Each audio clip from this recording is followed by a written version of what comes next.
नमस्कार दोस्तों, मैं सुनील कुमार आप सभी का स्वागत करता हूं आपके अपने YouTube चैनल वेद मैथमेटिक्स क्लासेज में। दोस्तों, जैसा कि आप सभी आदमी जानते हैं कि मैं मैथ का क्लास लेकर के आता हूं, पर आज का जो क्लास होगा दोस्तों, आज का क्लास हमारा मैथ का क्लास नहीं होगा। आज का क्लास हम बायोलॉजी का क्लास लेकर के आए हैं और बायोलॉजी में हमारा साथ देने के लिए आ रहे हैं हमारे सोनू सर। तो दोस्तों, ये सोनू सर नाम बहुत ही फेमस है, क्योंकि यूट्यूब पे इनका अपना धाक चलता है, तो हम चाहेंगे कि उनसे आपको रूबरू करवावे। तो दोस्तों, हम उन्हें आमंत्रित करते हैं, वही आपको बायोलॉजी बताएंगे, बहुत ही अच्छे से समझाएंगे दोस्तों। तो चलिए दोस्तों, हम सोनू सर का आमंत्रित करते हैं। नमस्कार सर, मेरे यहाँ पे वेद मैथमेटिक्स क्लासेस चलाते हैं, मतलब चैनल है, और ऑफलाइन कोचिंग भी चलाते हैं। तो आप लोग कृपया करके इनसे मिल भी सकते हैं। और वेद मैथमेटिक्स क्लासेस इसलिए वेद मैथमेटिक्स है क्योंकि जो जितना भी मैथमेटिक्स है उसका बेस रूट जो है वेद ही है, ठीक है। तो वेद मतलब यहाँ पे ये मत समझिएगा कि वेद मतलब हो गया तो कोई बहुत पुराना एंशिएंट नेम है। नो, एंशिएंट नेम नहीं है, ये मॉडर्नाइजेशन से भी बहुत मॉडर्न है ना। तो आप लोग कोशिश करिएगा कि देखिए, एंशिएंट इसलिए इसको घोषित कर दिया गया क्योंकि आज जो पाश्चात्य युग यानी कि जो वेस्टर्नाइजेशन पूरे तरीके से फैला हुआ है हमारे विश्व में, है ना, एक तरीके से बोल सकते हैं हर एक को जो है पूरा मॉडर्न बनना है। लेकिन एक चीज आप लोग समझ लीजिए कि जो वेद मैथमेटिक्स क्लासेज है, जब तक आप वेद की ओर नहीं मुड़ेंगे, मैथमेटिक्स आपको बोझ के जैसे लगेगा। मैथमेटिक्स आपको ऐसा लगेगा जैसे कि मतलब कितना हार्ड विषय है। तो कोशिश करिए आप लोग कि जब वेद मैथमेटिक्स क्लासेज हम बोले तो वेद मैथमेटिक्स क्लासेस सिर्फ नाम नहीं है, वेद इन द सेंस उसी से उठ करके पूरा मैथ्स ये सर पढ़ाते हैं, ठीक है। और ये इनका नाम इंजीनियर सुनील कुमार सर हुआ, ठीक है। और इनका हेल्प करते हैं, इनके कोचिंग में भी हेल्प करते हैं, ठीक है। और बायोलॉजी पढ़ाते हैं ये। तो चलिए, बहुत अच्छा। तो दोस्तों, हमारे इस वीडियो को शुरू से लेकर के अंत तक आप देखते रहिए, और आपसे गुजारिश करूंगा दोस्तों कि आप पहली बार हमारे YouTube चैनल पे आए हैं तो सबसे पहले आप हमारे चैनल को सब्सक्राइब कर दीजिए, बेल आइकन भी दबा दीजिए, ताकि हमारे हर वीडियो का नोटिफिकेशन आपको जल्द से जल्द मिल जाए। चलिए दोस्तों, हम सोनू सर को यहाँ पे बायोलॉजी पढ़ाने का इजाजत देते हैं। धन्यवाद। और अब जो है हम लोग स्टार्ट करेंगे अपने क्लास को, है ना। फर्स्ट बायोलॉजी क्लास है, ठीक है, इस चैनल पे वेद मैथमेटिक्स क्लासेस पे। अगर आप लोग इस वेद मैथमेटिक्स क्लासेस पे बने रहेंगे तो आपको एसआई, जैसा अभी हम क्लास लेने वाले हैं, एसआई बहुत ही उच्च लेवल का, है ना, उच्च स्तर का आपको क्लास देखने को मिलेगा। तो चलिए आप पढ़ते हैं। Today my topic is journey of a human from a single cell.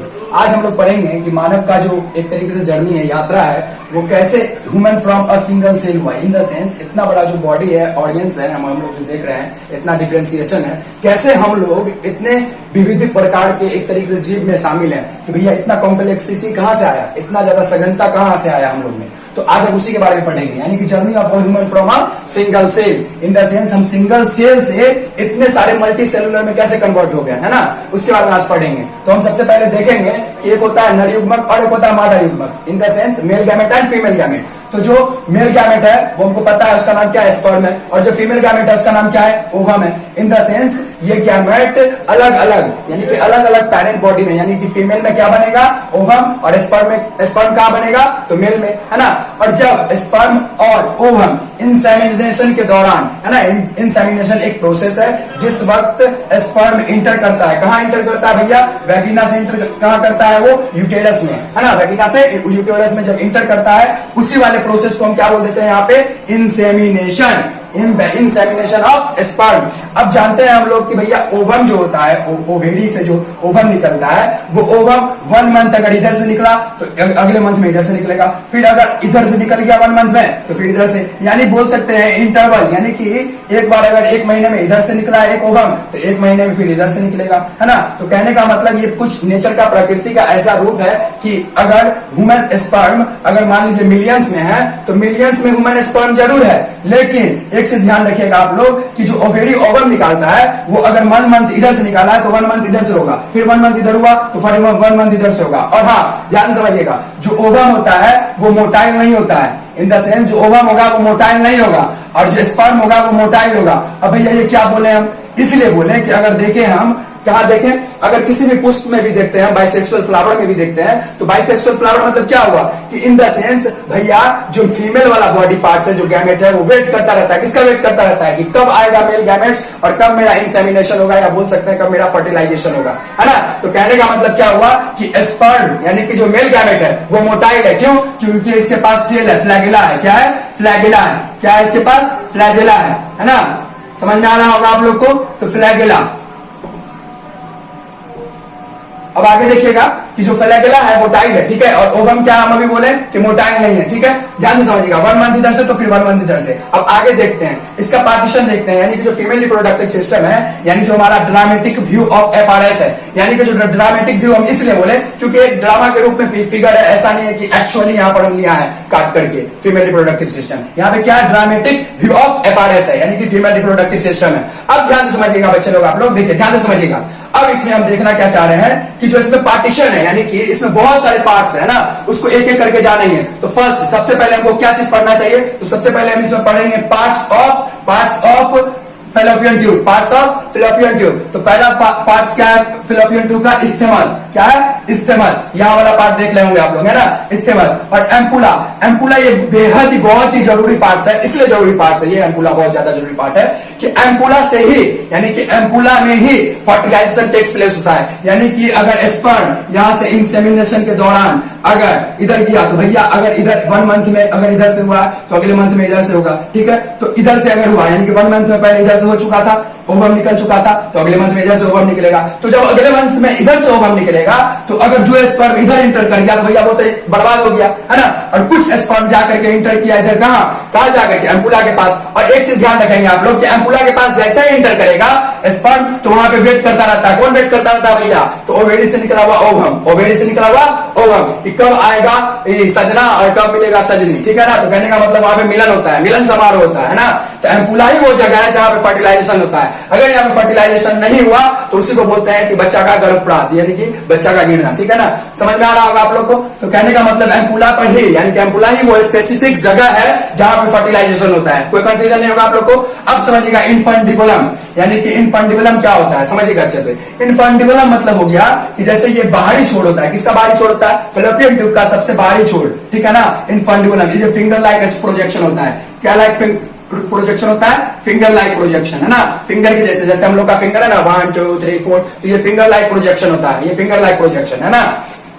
अब आगे समझिएगा कि ये जो ओवेरी हम बोले, ये जो ओवेरी बोले हम, ये जो ओवेरी बोले तो ये क्या है, यानी कि प्राइमरी फीमेल ऑर्गन है ना। प्राइमरी फीमेल ऑर्गन यानी कि जो सेक्स ऑर्गन होता है उस सेक्स ऑर्गन का प्राइमरी यानी कि सबसे प्राथमिक ऑर्गन कौन है, अंग कौन है, ओवेरी है। और प्राथमिक हम क्यों बोले, इसलिए बोले क्योंकि ये जो है ओवम तो निकालेगा ही और साथ साथ बहुत सारा एक तरीके से केमिकल्स भी रिलीज करेगा, या बोल सकते हैं बहुत सारा हार्मोन्स भी रिलीज करेगा, है ना। इसलिए इसको हम क्या बोले यहाँ पर, इसलिए हम बोले प्राइमरी, है ना।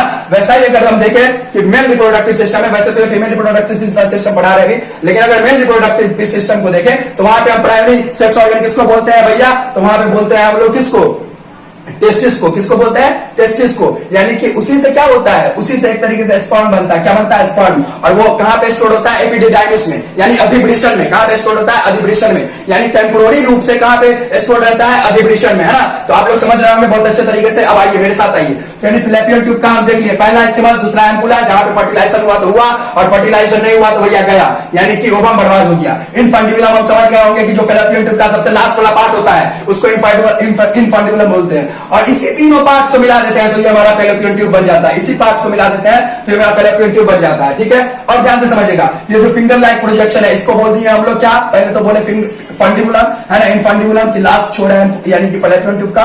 और जब इसके बाहर आते हैं, ठीक है, ये जो देख रहे हैं फिंगर लाइक प्रोजेक्शन, इसको एक विशेष रूप से नाम दिया गया, फिम्ब्राई। क्या नाम दिया गया, फिम्ब्राई, यानी कि finger like projection, finger like projection, यानी फिंगर लाइक प्रोजेक्शन जहां पे शुरुआत हो रहा है उस वाले पार्ट्स को, अगर इस वाले पार्ट्स को देखें तो इसको बोल देंगे इनफंडिबुलम। और अगर स्पेसिफिक अगर इसको देखें तो इसको नाम क्या दिया गया, फिम्ब्राई, यानी कि फिंगर लाइक प्रोजेक्शन। अब आइए मेरे साथ, अब हम जो है समझने का कोशिश करते हैं कि इस पूरे पार्ट्स का नाम क्या है ना। कुछ तो नाम होगा भैया, जब कोई भी हम स्ट्रक्चर बनाते हैं बायोलॉजी में तो उसका नामकरण करते हैं। जैसे बच्चा का अगर हम देखते हैं कि हमारे हिंदू संस्कार में छठियार होता है, जिसको छठी बोलते हैं, संस्कार होता है, 16 संस्कार में से एक संस्कार है, तो उस छठी के दौरान उसका नामकरण होता है। तो अब जब हम फिगर बनाए यहाँ पे तो इसका नामकरण करना बहुत ही आवश्यक है। तो ध्यान से समझेंगे एक एक करके नामकरण। हम पहले समझ चुके हैं फेलोपियन ट्यूब का, आते हैं कहां आते हैं, यूटेराइन फंडस, ये जो देख रहे हैं उभरा हुआ पार्ट्स है है, यानी फीमेल रिप्रोडक्टिव सिस्टम का जो उभरा हुआ पार्ट्स है, इसी को यानी कि यूटेराइन फंडस बोलते हैं। अब भैया ये फंडस वर्ड का मतलब क्या हुआ?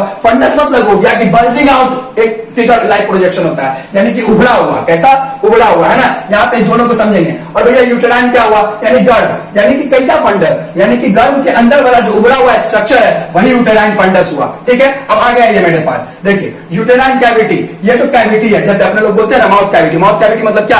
हमारा अगर बॉडी पूरा देखे तो एक होल है, क्या है? एक तरीके से बोल सकते हैं कुआं है, उस कुआं में जगह जगह पे ऑर्गन फिट है ना। तो वैसा ही अगर यहाँ पे हम यूटेराइन कैविटी बोल रहे हैं तो इसका मतलब क्या हुआ कि जो यूटेराइन है, यानी कि जो एक तरीके से हमारा गर्भ है, यानी कि मादा का या माँ का गर्भ होता है, उसमें जो हम देख रहे हैं यूटेराइन कैविटी। यूटेराइन कैविटी मतलब क्या? कैविटी मतलब एक बोल सकते हैं हॉलो स्पेस, यानी कि हॉलो स्पेस। क्या कौन सा स्पेस? हॉलो स्पेस, है ना। तो हॉलो स्पेस में देख रहे हैं बच्चे लोग कि जो है यूटेराइन कैविटी मतलब क्या हुआ कि हॉलो स्पेस, यानी कि वो खाली जगह जो गर्भ के अंदर है उसी को यूटेराइन कैविटी बोलते हैं। क्या बोलते हैं? Uterine cavity. अब आइएगा आप लोग मेरे पास, देखिए समझिए अच्छे से।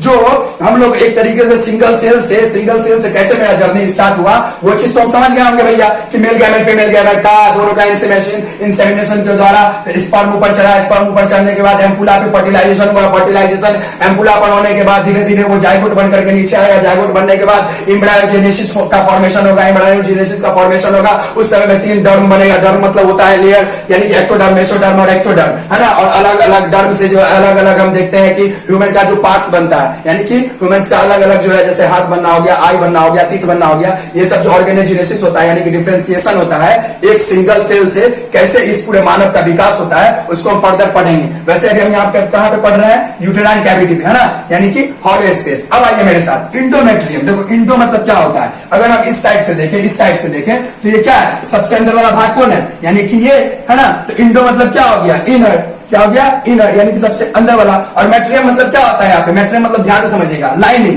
यानी कि लेयर। समझ में आ रहा है? यानी कि ये जो लाइनिंग है, ये जो लाइनिंग है, ये जो लेयर है ना, इसी को इंडोमेट्रियम बोलते हैं। अब ध्यान से समझिएगा, मायोमेट्रियम मतलब क्या हुआ? मायो मतलब होता है मिडिल, मायो मतलब होता है मिडिल, है ना। मायो मतलब क्या होता है? मिडिल, यानी कि ये वाला भाग, ये वाला भाग। मायो मतलब मिडिल, है ना, ये वाला भाग, ये जो देख रहे हैं आप, मायोमेट्रियम, है ना। और पेरीमेट्रियम क्या होगा? आप ध्यान से समझ रहे होंगे, थोड़ा थोड़ा ये वर्ड जो है आप लोग को सुनने मिला होगा, पेरीमीटर से। किससे? पेरीमीटर से। तो यानी पेरीमेट्रियम मतलब क्या? बाहर वाला लाइनिंग, यानी कि बाहर वाला लाइनिंग, है ना। जिसके बाद आप ये नहीं बोल सकते हैं कि फीमेल रिप्रोडक्टिव सिस्टम का ये स्पेस है, यानी एरिया बोलते हैं ना, जैसे एरिया में पार्टीशन होता है, जैसे बोलते हैं कि इंडिया का एरिया है, वो पाकिस्तान का एरिया है, तो उसका एक बोल सकते हैं बॉर्डर लाइन होगा ना, जिसके बाद जो है पार्टीशन हो जाता है कि भैया ये वाला सिस्टम हो गया, ये वाला वो वाला सिस्टम हो गया, यानी कि ये इंडिया का भाग हो गया और वो पाकिस्तान का भाग हो गया। वैसे यहाँ पे देखेंगे अगर तो एक तरीके से जो फीमेल रिप्रोडक्टिव सिस्टम होता है, जो फीमेल रिप्रोडक्टिव सिस्टम होता है वो पेरीमेट्रियम, इन द सेंस जो सबसे बाहर वाला लाइनिंग होगा उसी को पेरीमेट्रियम बोल देते हैं, यानी कि outer lining of the female reproductive system is called perimetrium. The middle layer of the female reproductive system, है ना, उसको क्या बोल देंगे? मायोमेट्रियम। और इंडोमेट्रियम मतलब क्या? इंडोमेट्रियम मतलब अच्छा कि जो सबसे अंदर वाला लेयर है, यानी कि अगर इस साइड से देखें तो सबसे अंदर वाला लेयर कौन है? ये इंडोमेट्रियम है ना। अब धीरे धीरे हम आते हैं, समझते हैं, थोड़ा सा और नीचे आते हैं, ना। आप लोग परेशान मत होइएगा, मेरे साथ आइए, ठीक है। इसको हम फिर से हम रिवाइज कर देंगे फर्दर, ठीक है, इसलिए परेशान होने की जरूरत नहीं है, हम पूरे सीरीज में फिर से रिवाइज कर देंगे। अब ध्यान से समझना बच्चा लोग, सर्विक्स, है ना। सर्विक्स होता क्या है? देखिए दो होता है, एक होता है ऑरिफाइस, यानी कि दो ऑरिफाइस होता है, ये वाला ऑरिफाइस होता है और ये वाला ऑरिफाइस होता है, यानी कि एक तरीके से बोल सकते हैं एक एक्सटर्नल ऑरिफाइस होता है और एक इंटरनल, एक्सटर्नल ऑरिफाइस और एक एक्सटर्नल ऑरिफाइस, ठीक है। यानी कि इसको ओएस से भी डिनोट कर देते हैं हम लोग, कैसे से डिनोट कर देते हैं? ओएस से भी। समझ में आ रहा है? तो एक चीज ध्यान दीजिएगा बच्चा लोग आप लोग कि सर्विकल कैनल, यानी कि ये जो सर्विक्स है, ठीक है, देखो ये सर्विक्स है, ये सर्विक्स है। अब सर्विक्स कैनल है, ये मान लो एग्जांपल वैगिना है ना, तो वैगिनल ऑरिफाइस बोल देंगे इसको। क्या बोल देंगे? वैगिनल ऑरिफाइस, यानी कि ऑरिफाइस, यानी कि वो एक तरीके से रास्ता जहां से वैगिना का रास्ता खुलता हो। वैगिना के जस्ट ऊपर जाएंगे तो सर्विकल ऑरिफाइस, सर्विकल ऑरिफाइस, यानी कि दो ऑरिफाइस होगा, ठीक है, कोई प्रॉब्लम नहीं। अब ध्यान से समझिएगा आप लोग, यहां पर हम ये चीज पूरा कंप्लीट कर दिए पार्ट्स को, ठीक है, इसमें कोई दिक्कत नहीं होगा, मेरे हिसाब से कोई दिक्कत होना भी नहीं चाहिए। देखिए journey of human from a single cell, कितने अच्छे से हम लोग पढ़े। इन द सेंस कि हम लोग का जो इतना बड़ा मल्टी सेलुलर ऑर्गेनिज्म का बॉडी है वो कैसे एक सिंगल सेल से डेवलप्ड होकर के इतने मल्टी सेलुलर इतना डिफरेंशिएशन हुआ। अरे आई देखो नेचर का कितना, या बोल सकते हैं एक तरीके से गॉड या अल्लाह या जो भी भगवान है वो कैसे हम लोग में डिफरेंशिएशन करके हम लोग को मानव बनाए, कैसे हम लोग में कॉन्शियसनेस आया होगा, पहली बार चेतना कैसे आया होगा, उसको फर्दर हम देखेंगे। ब्रह्मसूत्र का एक श्लोक है उसके थ्रू भी समझेंगे कि आपको साइंस आपको ये काट फाट के बता सकता है कि भैया ये ड्रामेटिक व्यू ऑफ एफआरएस है, लेकिन जो एक्चुअल ज्ञान है कि कैसे उसमें चेतना आया, पहली बार कॉन्शियसनेस आया है ना, कैसे उसका न्यूट्रिशन होता है, कैसे क्या होता है, उस चीज को हम फर्दर पढ़ेंगे। तो आप लोग जो है रुचि बनाए रखिएगा, इंटरेस्ट रखिएगा, आप लोग का एक एक डाउट क्लियर करेंगे हम, ठीक है। चलिए आइए मेरे साथ आइए। देखिए अब हम अभी बोल रहे थे कि organ system in the sense जो ऑर्गन बनता है वो किस किस चीज से बनता है। देखो बच्चा ध्यान से समझना, ये दोनों आपस में मिला, ये दोनों आपस में क्रिस क्रॉस हुआ तो क्या हुआ, फर्टिलाइजेशन हुआ।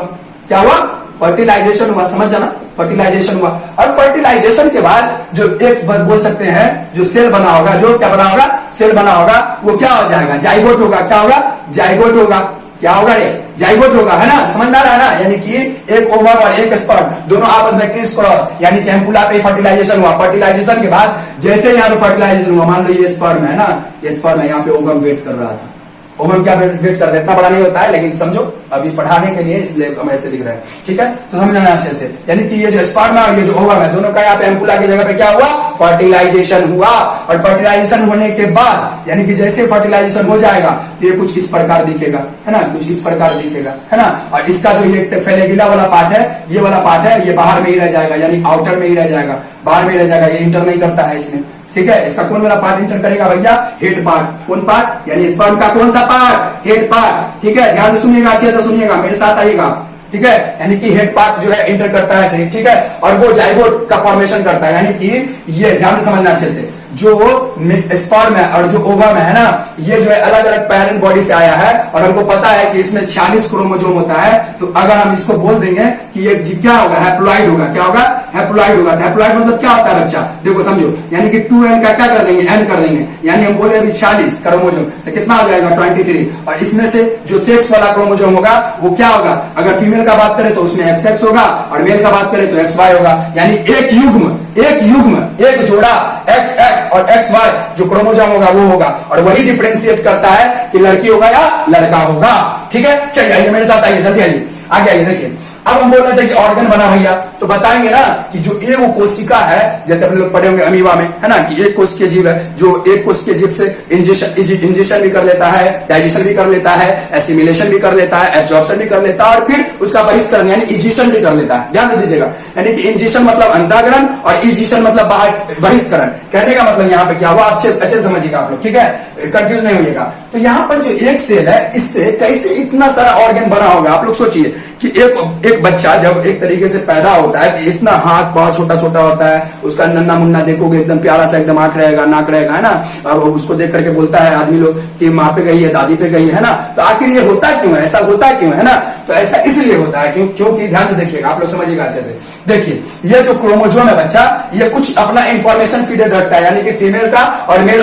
पेरेंट बॉडी का जो इंसेमिनेशन हुआ है, यानी कि जो मिलन हुआ है, मिलन समारोह हुआ है, वो रात में हो या दिन में हो, कोई पर्दा नहीं है, हंसना नहीं तुम लोग, ठीक है। अभी हम रिप्रोडक्शन चैप्टर पढ़ रहे हैं तो बायोलॉजी वाले टीचर है तो भैया समझ लेना, एक चीज समझ लेना, यहाँ भी शर्म होगा तो तुम कुछ भी नहीं सीख पाओगे, अच्छे से समझ लेना, पहले बता देते हैं, ध्यान से समझना। बच्चे नहीं रहे आप, हम 12th का भी बायोलॉजी पढ़ा रहे हैं तो उसी हिसाब से हम पढ़ाएंगे। और इसमें क्या है, सबसे बड़ा बेटर चीज क्या है कि आप जब तक कॉन्शियसली रूप से चेतना को जगा करके आप नहीं सुनेगा, एक्टिवली नहीं सुनेगा, कुछ भी समझ में नहीं आएगा, ठीक है। तो देखिए ध्यान समझिए, इसमें कुछ इंफॉर्मेशन फीडेड है, ठीक है, और इसमें कुछ इंफॉर्मेशन फीडेड है, और जो इस दोनों का इंफॉर्मेशन फीडेड है वही इंफॉर्मेशन फीडेड होकर के ना बच्चा का बाल कैसा डिसाइड होगा, बच्चा का आई जो है किसी किसी का देखते होंगे ब्राउन होता होगा, किसी किसी का ब्लैक होता होगा, किसी किसी का थोड़ा सा देखोगे कि हरा हरा साइड, यानी कि तू जो पुपिल के चारों तरफ जो होता है एक तरीके से क्या बोलते हैं उसको, आइरिस, है ना, तो आइरिस कलर कैसे डिफरेंशिएट होगा, है ना, वो सब देखते हैं। फिर से समझिए, इसमें जो एक्टोडर्म है यानी कि जो बाहरी वाला लेयर है, यानी कि यहाँ पर जो जाइगोट बन करके धीरे धीरे नीचे आएगा, ठीक है, जाइगोट बन करके धीरे धीरे नीचे आएगा।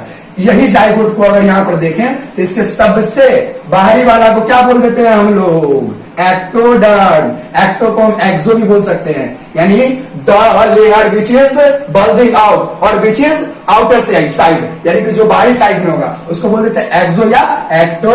फिर आते हैं मिडिल में, यानी कि ये वाला, इसको क्या बोल देते हैं हम लोग, मेशो।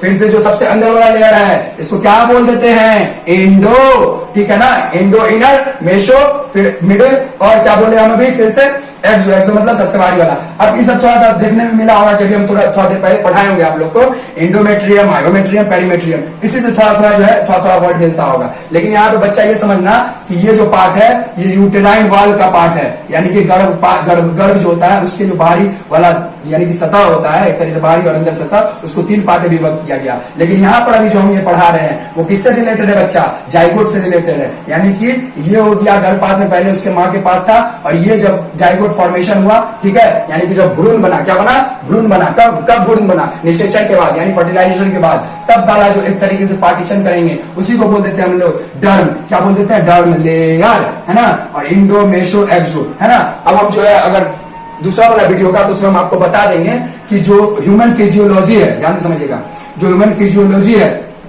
11th का जो सबसे लास्ट वाला भाग है ह्यूमन फिजियोलॉजी, ठीक है, ह्यूमन फिजियोलॉजी।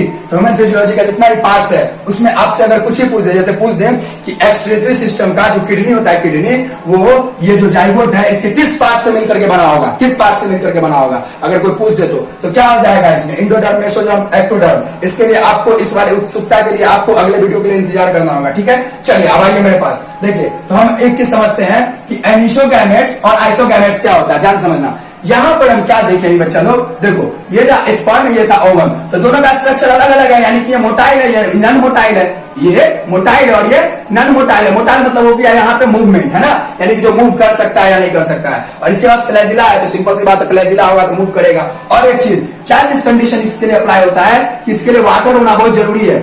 क्या होना जरूरी है, वाटर, यानी कि लिक्विड होना बहुत जरूरी है। अगर फ्लैजिला तब तक वर्क नहीं करेगा, डायरेक्ट समझो ना, अगर किसी के पास पूंछ है, किसी के पास पूंछ है, यानी मछली के पास की पूंछ है, तो मछली का पूंछ थोड़ी ना हवा में तैरने के लिए वर्क करेगा, वो पानी में ही अपना वर्क कर पाएगा। तो वैसा ही अगर इसके पास फ्लैजिला है, पूंछ है, तो इसके लिए क्या चीज चाहिए होगा, मीडियम, वाटर चाहिए होगा। यानी कि यहाँ पर से जो एक तरीके से बोल सकते हैं वेड़िए, क्या बोलेंगे, वेड़िए, एक शुद्ध शब्द है। अगर ऐसे बोलेंगे तो हम लोग क्या बोल सकते हैं, एक तरीके से liquid like structure, semi liquid like structure is called, यानी कि उसको क्या नाम दे देते हैं हम लोग, अगर इंग्लिश में देखें, जो अगर इसमें जो इंसेमिनेशन के द्वारा स्पर्म का अंदर जाना गया है, तो स्पर्म में 2 चीज मिला होगा, देखो समझो अच्छे से। जब स्पर्म मिल जाएगा और ध्यान से समझो, उसमें लिक्विड मिल जाएगा, क्या मिल जाएगा, लिक्विड मिल जाएगा, तो इसी दोनों के मिलन से इसी को बोल देते हैं हम लोग सीमेन। क्या बोल देते हैं, सीमेन। इसी को बोलते हैं हम लोग वीर्य। क्या बोल देते हैं, वीर्य। तो यही वीर्य जो है ऊपर चढ़ते चढ़ते जाकर के एम्पुला के पास फर्टिलाइजेशन करता है ना। अब ध्यान से समझिएगा अच्छे से। तो यहाँ पर हम पढ़ा रहे थे एनिसोगैमेट और आइसोगैमेट। तो एनिसोगैमेट और आइसोगैमेट में क्या अंतर है, आप ध्यान से समझिएगा। एनिसो मतलब अच्छे से समझना, एनिसो मतलब कि एक चीज समझो अच्छे से, एनिसो मतलब कि जिसका स्ट्रक्चर सेम नहीं हो, यानी वो दोनों गैमेट, यानी कि वो मेल और फीमेल गैमेट जिसका स्ट्रक्चर सेम नहीं हो, स्ट्रक्चर सेम नहीं हो। जैसे यहाँ पे स्ट्रक्चर सेम नहीं है भैया, स्पर्म जैसे मोटाइल है और ओवम जो है नॉन मोटाइल है ना, तो कहने का मतलब क्या हुआ कि जो स्ट्रक्चर है, अच्छा सुनो, जो स्ट्रक्चर है तो वो उसका सेम नहीं हो, तो उसको क्या बोल देंगे, एनिसोगैमेट। तो अगर देखें अगर सही से, तो एनिसोगैमेट्स हम लोग का है ना, देखो एनिसोगैमेट्स ही हम लोग का है ना, कि फीमेल का दूसरा स्ट्रक्चर और मेल का दूसरा स्ट्रक्चर। अब आइसोगैमेट्स क्या होता है, अच्छे से समझिएगा। आइसोगैमेट्स मतलब क्या कि भैया अगर ये ऐसा है तो ये भी ऐसा रहेगा, है ना, यानी मेल फीमेल का दोनों स्ट्रक्चर सेम होगा, है ना, फिजियोलॉजिकल भी और मोर्फोलॉजिकल भी, फिजियोलॉजिकल भी और मोर्फोलॉजिकल भी, है ना। जैसे अगर गोल है तो गोली गोल रहेगा, है ना। इसको अच्छा फर्दर पढ़ेंगे, अगर आप लोग अगर जुड़े रहेंगे हमसे तो, और आगे अगर वीडियो बनाते हैं तो हर एक कॉन्सेप्ट क्लियर होगा, उसके लिए आपको वेट करना होगा। चलिए अब गैमेट क्या होता है, ध्यान समझिए। गैमेट वो होता है, गैमेट जो होता है, गैमेट वो दो तरीके से, यानी कि मियोसिस, क्या बोले हम, मियोसिस और माइटोसिस, मियोसिस और माइटोसिस, यानी कि गैमेट फॉर्मेशन जो होगा वो दो प्रक्रिया से होता है, एक मियोसिस और एक माइटोसिस। यानी कि जितना भी एसेक्सुअल रिप्रोडक्शन है, यानी कि जिसमें पेरेंट बॉडी या फीमेल बॉडी का जरूरत नहीं पड़ता है, सिर्फ एक ही बॉडी काफी है, इन द सेंस बोल सकते हैं उसमें मेल फीमेल का कोई जरूरत नहीं पड़ता है, तो उसमें हम क्या बोल देंगे, माइटोसिस। उसमें कौन सा डिवीजन होकर के गैमेट बनेगा। गैमेट मतलब बच्चा वो चीज कि जिससे एक नए जीवन का शुरुआत होता है। क्या चीज होता है? एक नए जीवन का शुरुआत होता है ना। तो उसमें क्या होगा? सेक्सुअल रिप्रोडक्शन में तो माइटोसिस से होगा, गैमेट बनेगा, है ना। और जैसे अपने लोग हम लोग क्या है अभी क्या है अपने लोग? ये सेक्सुअल नहीं है, सेक्सुअल रिप्रोडक्शन हुआ, यानी कि उसमें मेल और फीमेल गैमेट दोनों का जरूरत पड़ा। तो हम लोग में कौन सा डिवीजन होगा गैमेट फॉर्मेशन के समय में? मियोसिस। क्या होगा? मियोसिस। यानी कहने का मतलब बाइसेक्सुअल रिप्रोडक्शन जब भी होगा, सुनो अच्छे से, सेक्सुअल रिप्रोडक्शन या बाइसेक्सुअल रिप्रोडक्शन कभी भी होगा तो अच्छे से समझिएगा। तो कौन सा एक तरीके से बोल सकते हैं डिवीजन होगा वो गैमेट बनाने के लिए? मियोसिस, है ना। और जो सेक्सुअल रिप्रोडक्शन होगा जिसमें एक तरीके से बोल सकते हैं मेल और फीमेल, किसी का जरूरत नहीं पड़ेगा, ध्यान से सुनो, किसी का भी जरूरत नहीं पड़ेगा, उसमें क्या होगा? माइटोसिस, है ना।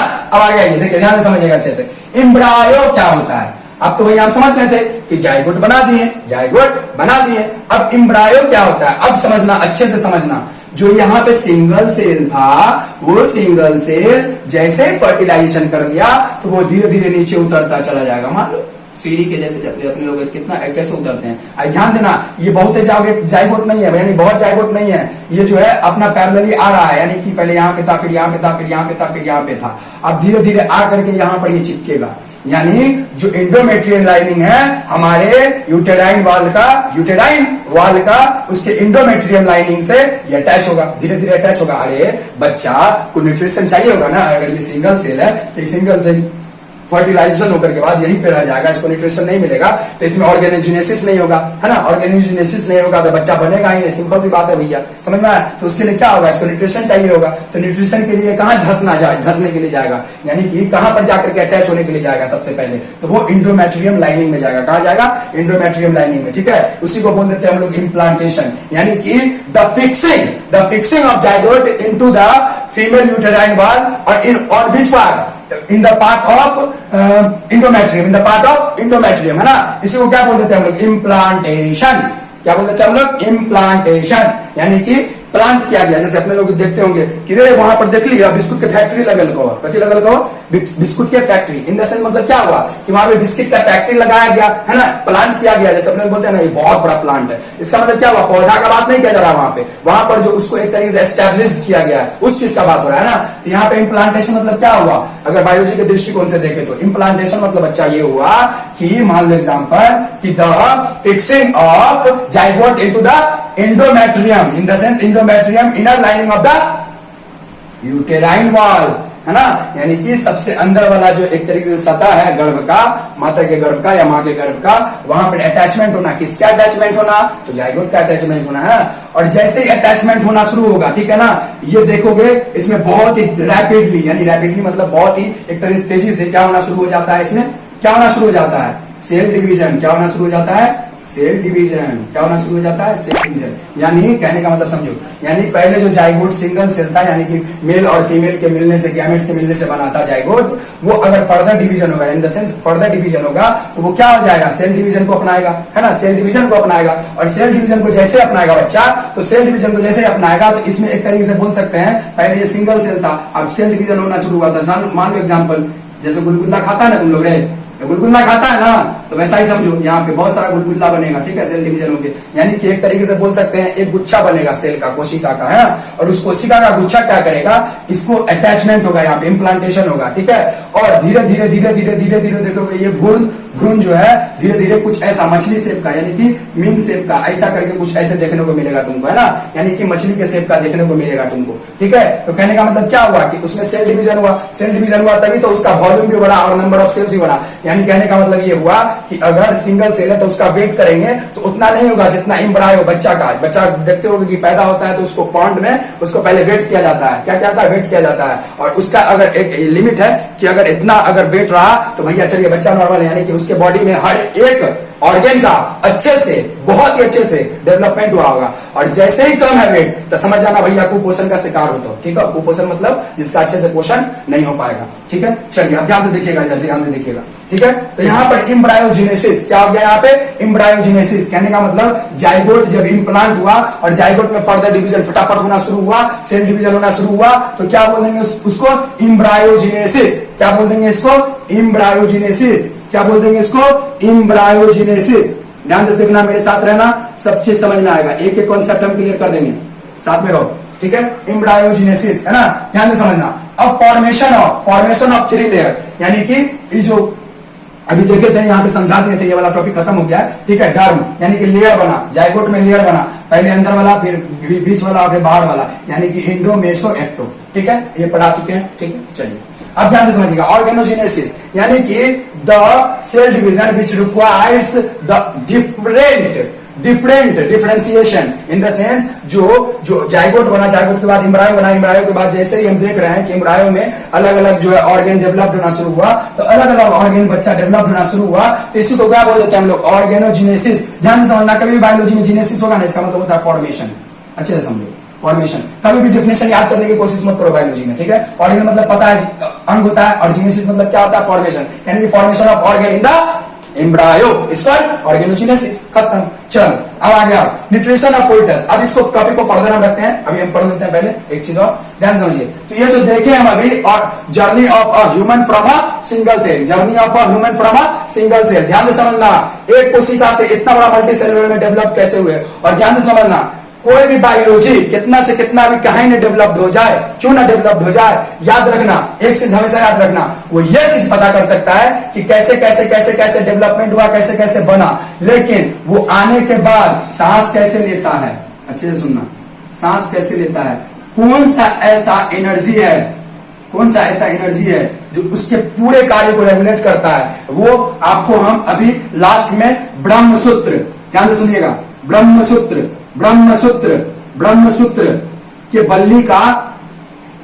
के बल्ली का एक श्लोक से क्लियर करेंगे। तो आप लोग मेरे साथ बने रहिएगा, ठीक है। हम पूरा चीज क्लियर कर देंगे कि पहली बार कॉन्शियसनेस कैसे आया, बच्चा तो बनता है, सबको पता है, बच्चा पैदा होता है वो भी पता है, लेकिन उसमें जीवन कैसे आया, जीवन का जो अवतरण है उसको हम समझाएंगे बहुत अच्छे तरीके से, ठीक है। तो आप लोग मेरे साथ रहिएगा, ठीक है।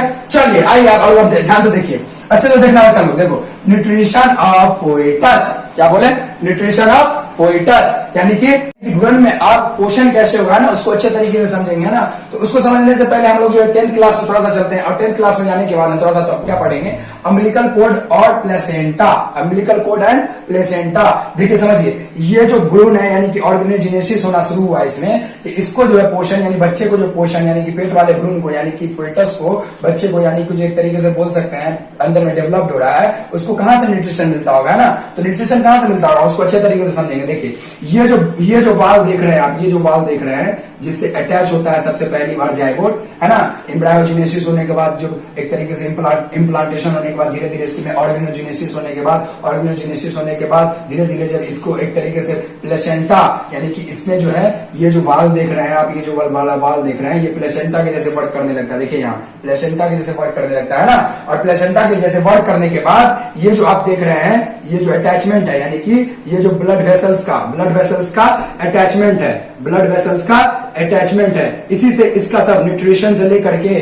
और एक्सक्रीट प्रोडक्ट्स जो भी बनाएगा ये, इसी के द्वारा एक तरीके से क्या होता है, एक तरीके से प्लेसेंटा में भेज दिया जाता है, यानी ऑक्सीजन आएगा इधर से ही, इसका पोषण आएगा इधर से ही, है ना, और ये जो एक्सक्रीट करेगा वो भी जाएगा इधर से ही। कहने का मतलब ये हुआ कि पूरे तरीके से डिपेंड किस चीज पे रहता है बच्चा, ठीक है, उसके नाभि से अटैचमेंट रहता है ना, उसके नाभि से अटैचमेंट रहता है, वहां से अटैचमेंट होने के कारण, वहां से अटैचमेंट होने के कारण, ठीक है। तो उस लोग को देखते होंगे आप लोग को कि अम्बिलिकल कोड को ही काटा जाता है, जब निकाला जाता है तो गर्भनाल से बच्चा, ठीक है ना, तो उसके गर्भनाल को देखिएगा कैंची या चाहे कुछ से कट किया जाता है ना, उसको बांध दिया जाता है ना। तो कहने का मतलब क्या हुआ यहाँ पे कि ये प्लेसेंटा है, ये अम्बिलिकल कोड है, और इसमें न्यूट्रिशन होता रहता है ना। अब धीरे धीरे हम समझने का कोशिश करते हैं कि ये जो न्यूट्रिशन इन फोइटस है ना, ये न्यूट्रिशन इन फोइटस तो देख लिए कि न्यूट्रिशन हुआ, न्यूट्रिशन होने के बाद भैया ऑर्गेनोजेनेसिस बहुत अच्छे तरीके से हो रहा है ना। और ध्यान से समझिएगा, कितने वीक्स के बाद 36 वीक्स, है ना, इन द सेंस बोल सकते हैं 9 मंथ्स, कितने 9 मंथ्स का पीरियड होता है, यानी 9 मंथ्स का जो पीरियड होता है बच्चे का, एक सिंगल सेल से एक पूरे एक तरीके से बॉडी का डेवलपमेंट का डिफरेंशिएशन जो होता है एक शिशु में, वो पूरा कब तक हो जाता है, यानी कि मानव में 9 मंथ्स, है ना, 9 मंथ्स। और इसी को बोल देते हैं हम लोग गेस्टेशन पीरियड। क्या बोल देते हैं हम लोग, गेस्टेशन पीरियड, है ना, गेस्टेशन पीरियड, है ना। ये सब अलग अलग जीव में अलग अलग होता है ना। यानी कि जो हाथी का बच्चा होगा उसमें गेस्टेशन पीरियड तो सिंपल सी बात है कि ज्यादा होगा। क्यों ज्यादा होगा? क्योंकि जो हाथी का बच्चा होता है, जो हथनी का बच्चा होता है ना, क्या होता है, हथनी का बच्चा होता है, तो उसका एक तरीके से जो गेस्टेशन पीरियड होगा वो क्या होगा, ज्यादा होगा। 100 बात की एक बात है ना। क्यों ज्यादा होगा? क्योंकि उसमें जो ऑर्गन्स का फॉर्मेशन होगा वो बड़ा बड़ा ऑर्गन का फॉर्मेशन होगा, तो उसको फॉर्मेशन के लिए क्या रहना पड़ेगा, ज्यादा दिन तक गर्भाशय में रहना होगा, है ना। क्या रहना होगा? ज्यादा दिन तक गर्भाशय में रहना होगा, है ना। यानी कि गर्भ का जो आशय है, गर्भ है, उसी को क्या बोलते थे हम लोग, गर्भाशय, है ना। अब ध्यान से समझिएगा। अब हम बोले थे यहाँ पे कि ब्रह्म सूत्र वल्ली का श्लोक जो है उससे कैसे हम समझेंगे, देखिए समझिए अच्छे से। यानी कि हम चाह रहे हैं कि मिक्सचर हो जाए। किसका मिक्सचर हो जाए? यानी विज्ञान और, ध्यान से सुनिएगा, विज्ञान और जो हमारा वेद पुराण सब जो है, जो पड़ा हुआ है एक दराज के कोने में, उसको हम कैसे मिक्स करके आपस में अभी आधुनिक युग के अनुसार कैसे उसको अच्छे तरीके से हम जो है एक न्यू जनरेशन में, या बोल सकते हैं यूथ, हम भी यूथ ही हैं, तो कैसे हम इस चीज को समझ पाए ना। तो हम थोड़ा सा कोशिश किए हैं। देखिए यहाँ पे समझिएगा आप लोग, है ना। यानी कि ब्रह्म सूत्र का एक श्लोक है, इसका नाम क्या है, जो यथा एवा, है ना, जो यथा एवा, जो यथा एवा। यानी कि कहने का मतलब क्या हुआ कि ये जो है, ये जो श्लोक है, इससे हम समझेंगे कि जो बॉडी बनना शुरू हुआ होगा, यानी कि जो एम्ब्रायोजेनेसिस के बाद ऑर्गेनोजेनेसिस हुआ होगा, उस ऑर्गेनोजेनेसिस के बाद यानी कि उसमें कॉन्शसनेस, यानी पहला बार जो बच्चा कॉन्शसनेस होता होगा, जैसे अपने लोग सुनते होंगे या बहुत बार की, अरे जो है कैसे हो, यानी कि बात करते हो सुने होते होंगे, यानी कि पिताजी, यानी कि एक गर्भवती माँ होगी और उसके पिताजी अगर देखोगे तो वो गर्भवती माँ के पास, उसके घर के पास जाकर के बोलता है कैसे हो, तो बच्चा क्या करता है, पाँव मारता है ना, यानी कि अरे लात मारा, ठीक है, देखे होगे तुम लोग। तो कहने का मतलब क्या हुआ कि उसमें कॉन्शसनेस, यानी कि फर्स्ट टाइम जब गर्भ में कॉन्शसनेस आया होगा तो वो कैसे आया होगा, कहां से आया होगा, है ना। ध्यान से समझेंगे उसको। तो हम थोड़ा सा यहाँ पे फिलोसफी को भी ऐड कर देते हैं, क्योंकि देखिए बायोलॉजी कोई भी सब्जेक्ट हो, दुनिया का कोई भी सब्जेक्ट हो, उसका मकसद एक ही जगह तक पहुंचने का है, और वो मकसद है प्योर हैप्पीनेस का, इन द सेंस पूर्ण रूप से कैसे प्रश्न हो सकते हैं, ना। यानी कि हमारा जब से जन्म हुआ, जब से कॉन्शसनेस आया, तब से हम लोग एक ही चीज के पीछे भाग रहे हैं, खुशी, यानी कि एक टेम्पोररी खुशी और एक परमानेंट खुशी ये कि कैसे भी करके बायोलॉजी पढ़ेगा, डॉक्टर बन जाए, है ना। तो क्या होगा, कभी पैसा का कमी नहीं होगा, हेल्प कर सकते हैं पूरे समाज को, तो हमको खुशी मिलेगा, आत्म संतावना मिलेगा, है ना, एक तरीके से संतुष्टि मिलेगा, है ना। तो कहने का मतलब क्या हुआ कि जो कॉन्शसनेस है बच्चा, जो पहली बार आया होगा कॉन्शसनेस, तो उसके बाद से जब बच्चा, ठीक है ना, एक तरीके से समझना शुरू किया होगा, या बोल सकते हैं एक तरीके से थोड़ा उसको एक तरीके से जागरूकता महसूस हुआ होगा, है ना। और तब से जो है बच्चा एक तरीके से बोल सकते हैं कैसे भी करके चाहता होगा कि नहीं, हम कैसे भी करके बाहर निकले, है ना, यानी कि घर से बाहर निकले, है ना। तो ध्यान से समझना, अच्छे से समझना कि जब उसका 36 वीक्स होता है, यानी कि 9 मंथ्स का गेस्टेशन पीरियड होता है, तो 9 मंथ्स का गेस्टेशन पीरियड हुआ तो हम बोलते हैं कि किसी का 8 महीना के बाद भी, 8 महीना 17 दिन, 8 महीना 15 दिन, है ना, किसी का 9 मंथ्स भी पार हो जाता है, यानी कि 9 मंथ्स समझ सकते हैं, रेयर केस में होगा, ठीक है, लेकिन होता नहीं ज्यादातर, ठीक है। तो ये गेस्टेशन पीरियड हुआ, कि गर्भधारण का समय, तो उस समय के दौरान जो लास्ट एक तरीके से बोल सकते हैं कितना वीक्स, 4 या 5 वीक्स होगा, उस समय कॉन्शसनेस पूरी तरीके से इसमें भर जाता है। किसमें भर जाता है कॉन्शसनेस? जो उसका एक तरीके से बॉडी है ना, और वो कॉन्शसनेस ऐसा नहीं बोल सकते कि बॉडी के एक विशेष पार्ट में, यानी ब्रेन में है, स्कल में है, हैंड में है, लेग में है, कहीं कुछ भी नहीं। आप ये चीज डिसाइड नहीं कर सकते कि इसके एक ऑर्गन में कॉन्शसनेस है ना, एक ऑर्गन में कॉन्शसनेस नहीं है। जैसे एग्जांपल हम इसको कैसे समझ सकते हैं, अगर मच्छर यहाँ पे काटे तो तुम्हारा कॉन्शसनेस कहां पे जाएगा, चेतना कहां पे जाएगा, यहाँ पे मच्छर को मारने में, है ना। अगर चोट लगे पैर में कहीं पे तो कहां पे जाएगा कॉन्शसनेस, पैर के पास। तो कहने का मतलब ये हुआ कि बॉडी में ये डिसाइड नहीं कर सकता कि कॉन्शसनेस है कहां पे, है ना। ये नहीं बोल सकते कि ब्रेन में ही होगा या मिडिल ऑफ द फॉरहेड, यानी कि ललाट के बीच में ही कॉन्शसनेस है ना, बिल्कुल गलत, ठीक है। कॉन्शसनेस मतलब वो पूरे हमारे बॉडी में व्याप्त है, ठीक है। और यही कॉन्शसनेस के बाद हम लोग जो है, ध्यान से समझना, अच्छे से समझना, नहीं तो फिर दिक्कत होगा। देखो, जीवात्मा क्या होगा, जीवात्मा, यानी कि ये जो चेतना आया, और जब हमको अपने आप से रूबरू होना पड़ा, जैसे हम लोग पैदा हुए, ठीक है, बच्चा जो है पैदा हुआ तो वो अलग अलग ऐसे देखेगा, देखो कैसे वो एक तरीके से इंटरेस्टिंग के साथ देखता रहता है, सबको ऐसे करके देखेगा, सबको पहचानता रहता है, यानी कि उसके ब्रेन में जो न्यूरॉन्स है वो फीडेड होता रहता है कि ये जो आदमी आया है, और जो है तुम हंसोगे, ठीक है, तुम आकर के उसको खिलाओगे तो तुमको ज्यादा पहचानेगा। इसका मतलब क्या हुआ कि तुम उसको ज्यादा इंफॉर्मेशन दिए, मुस्कुराने का इंप्रेशन दिए, है ना, थोड़ा सा इसका इंप्रेशन दिए, तो कहने का मतलब क्या हुआ कि वो तुमको ज्यादा देर तक याद रखेगा, यानी कि उसके न्यूरॉन्स में क्या गया, इंफॉर्मेशन गया, क्या गया, इंफॉर्मेशन गया, यानी कि उसके कॉन्शियसनेस में कुछ इंफॉर्मेशन गया, और ये कॉन्शियसनेस जो है सब कॉन्शियस में कन्वर्ट हो जाता है। सब कॉन्शियस मतलब अवचेतन मन, बोलो मेरे साथ, अवचेतन मन, है ना, इसी में फीडर रहता है। ठीक है, अब ध्यान से समझना।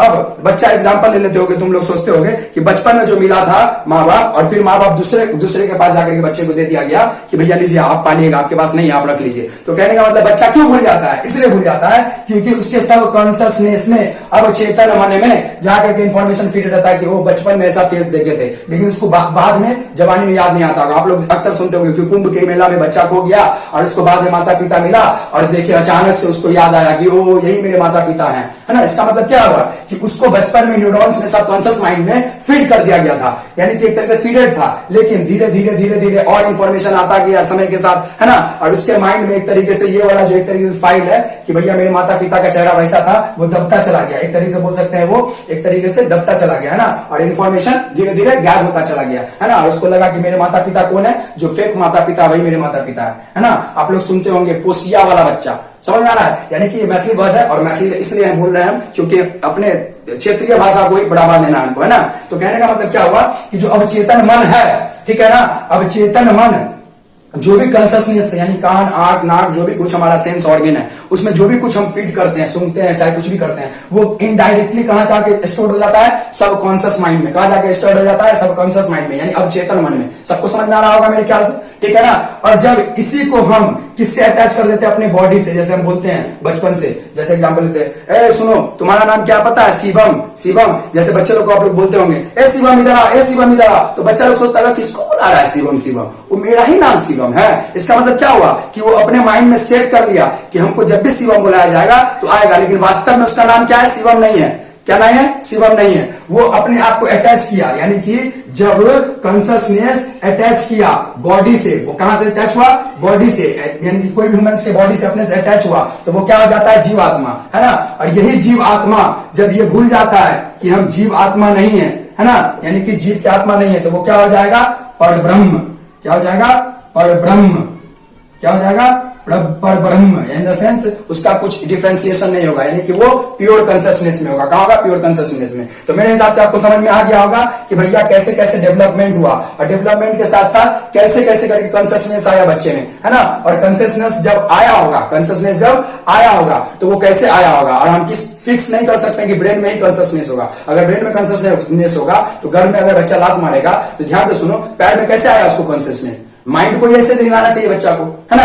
अच्छे से समझ गए होंगे मेरे ख्याल से, ठीक है। तो यहां से समझिए। और हाँ, एक चीज लास्ट में समअप करते हुए बोलना चाहेंगे कि आप लोग ये जितना भी नॉलेज अभी पढ़ रहे हैं बायोलॉजी का, इससे कई गुना ज्यादा जितना भी पढ़ा है हम इस पूरे में, इस छोटे से, यानी कि इस 2 वर्ड में, ज्योयत एव